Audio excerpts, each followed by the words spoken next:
వీళ్ళకి 25 ఏళ్ల అనుబంధం ఉంది.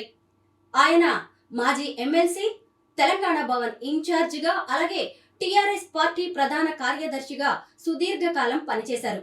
85 ఏళ్ల వయసులో మాదిరెడ్డి శ్రీనివాసరెడ్డి గారు అమెరికాలో తన పిల్లల దగ్గర ఉండడానికి శాశ్వతంగా వెళ్లిపోతుండటంతో మాజీ ముఖ్యమంత్రి కేసీఆర్ గారు ఎర్రవల్లిలోని ఫామ్ హౌస్ కి పిలిపించి ఆయనతో ఎంతోసేపు ముచ్చటించారు. అలాగే ఆ ఉద్యమ కాలం నాటి విషయాలను గుర్తు చేసుకున్నారు, ఆత్మీయ వీడ్కోలు పలికారు. ప్రస్తుతం ఆయన నాతో పాటు ఉన్నారు. సార్ తో మాట్లాడదాం. సార్ నమస్తే. నమస్కారం అండి. మీరు 2 రోజుల క్రితం ఫామ్ హౌస్ కి వెళ్లారు, కేసీఆర్ గారిని కలిశారు. ఆయన మిమ్మల్ని ఎంతో గొప్పగా స్వాగతించారు, ఎంతో ఆత్మీయ వీడ్కోలు పలికారు. ఎందుకు వెళ్లాల్సి వచ్చింది? సార్ ఏమన్నారు? ఆ రోజు మీరిద్దరి మధ్య జరిగిన సంభాషణ ఏంటి? ఒక వారం రోజుల కిందట కేసీఆర్ గారి దగ్గరికి పోయి నేను మొత్తం ఫ్యామిలీ మెంబర్స్, మా మిస్సెస్, డాటర్, సన్ అందరం కలిసిపోయాను. నేను ఈ ఏజ్లో మేము ఇద్దరం ఉండలేకపోతున్నాము, అమెరికాకు పోవాలనే ఉద్దేశంలో, తీసుకుపోవాలనే ఉద్దేశంలో పిల్లలు వచ్చిండ్రు, మేము ఇలా కలిసిపోదామని వచ్చింది అని చెప్పిన. ఇప్పుడు ఒక వారం రోజుల కిందట అయితే అన్నాడు, ఒక గంటన్నర కూర్చుని పెట్టిండు, భోజనం పెట్టిండు. ఇంకా జనరల్గా పాత విషయాలన్నీ జ్ఞాపకం చేసుకున్నాక తిని ఇంకా బయలుదేరి వచ్చేసినాక సడన్గా ఒక 2 days తర్వాత సీనన్న అంటే నన్ను సీనన్న అంటాడు. ఎందుకంటే సార్ కంటే నేను 15 ఏళ్ళు పెద్ద రఫ్గా. సీనన్న 3 రోజుల తర్వాత అంటే నేను మొన్న డేటు చెప్పి ఆనాడు భోజనానికి రండి, అందరు రాని అన్నాడు. ఎందుకంటే ఈ పిల్లలు పోయేది రేపు నా కొడుకు పోతున్నాడు. ఒక 5-6 రోజుల తర్వాత డాక్టర్తో మేమంతా కలిసిపోతున్నాం. అది తెలుసు కాబట్టి సీనన్న మీరు పిల్లలతో రాయండి భోజనానికి అన్నాడు. నాకు అర్థం కాలేదు, 3 రోజుల కిందనే భోజనం చేసినాం కదా, మళ్ళీ ఎందుకు రమ్మంటున్నాడు. సరే, పార్టీ 25 ఏళ్ళు పనిచేసిన ఆయన ఏంది, ఆయన స్టైల్ ఏంది, ఆలోచన ఏంది అనేది మనకు కొంచెం రఫ్గా ఉంది. ఏదో ఇంపార్టెంట్ ఉంటేనే పిలుస్తాడనే దాంట్లో చక్కగా ఏంటి 2 o'clock అంటే నేను యూజువల్గా కాలేజీలో పనిచేసిన కాబట్టి పీరియడ్ టైం కంటే టైం పోతా.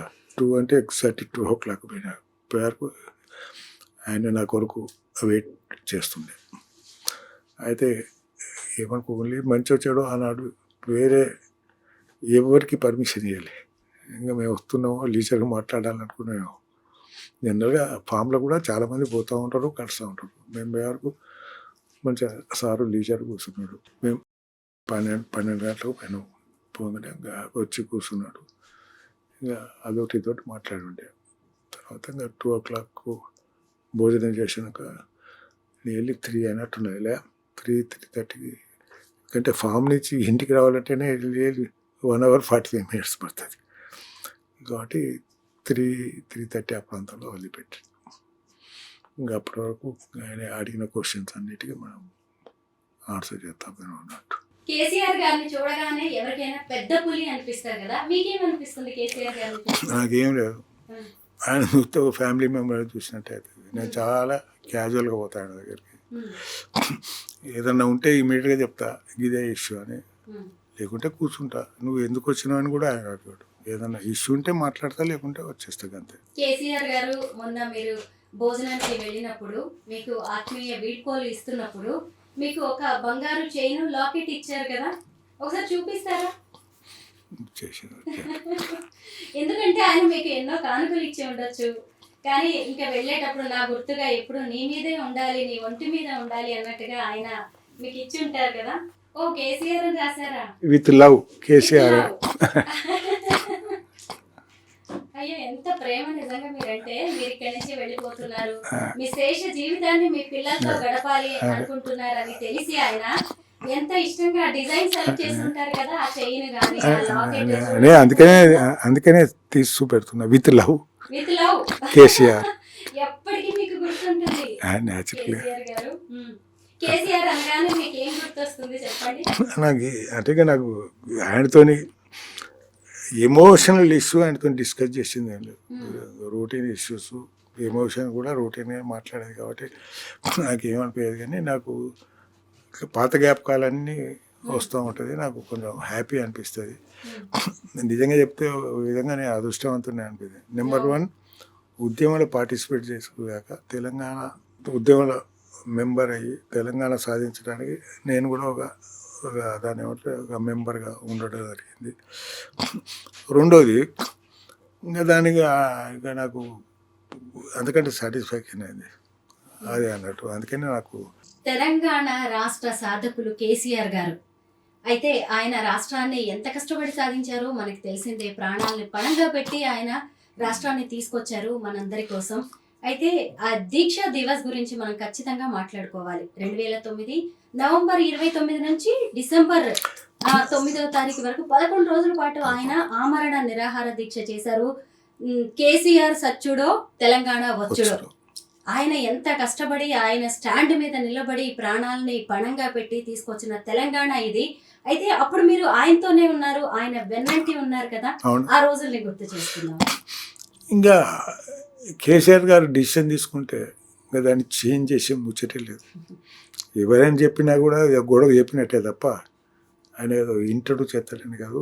చాలామంది పోయి చెప్పేది ఎందుకే ఇంత కష్టపడి ఇంత చేయాల్సి వస్తుంది. ఇప్పుడు వాడు అంటే మా అబ్బాయి ఎందుకంటే వాడు చేయలేదనుకో అసలే బక్కపాను. 11-12 రోజులు కూడా నేను సర్వైవ్ అవుతాడు అనుకోలే. కానీ ఇక నేను ఎవరిపైనా ఎంబడిపోయేది ఎందుకే అసలు బక్కపాను.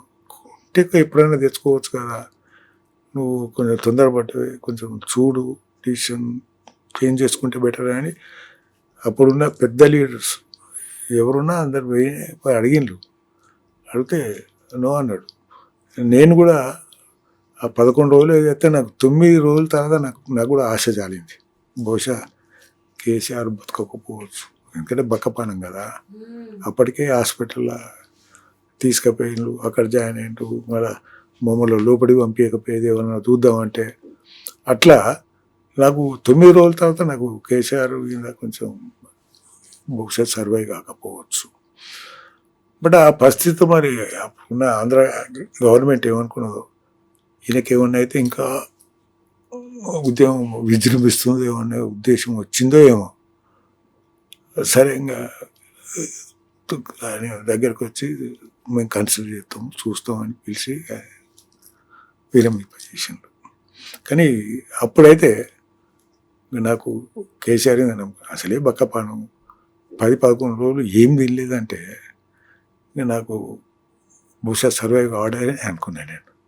కానీ ఆ లాస్ట్ మూమెంట్లో తీసుకొచ్చిండ్రు. ఒక 4-5 రోజులు దాన్ని ఏమిటో నిమ్స్ హాస్పిటల్ కూర్చున్నాక మళ్ళా ఇంటికి వచ్చే పరిస్థితి వచ్చింది అన్నట్టు. అట్లా కొంచెం టెన్షన్ బాగుండే. కానీ అన్నయ్య అనుకుంటా అది చాలా పెద్ద టర్నింగ్ పాయింట్ తెలంగాణకు. ఆయన విడ్డా చేసేటప్పుడు కూడా మేము తెలంగాణ గురించి ఆలోచిస్తాము, కన్సిడర్ చేస్తాం అనే లెవెల్కి వచ్చింది. కాబట్టి కొంచెం డెఫినెట్గా కొంచెం ఆశ కలుగుతుంది కదా, అంటే వాళ్ళు కూడా ఈల్డ్ అవుతున్నారు అనే దాంట్లో వచ్చింది అన్నట్టు.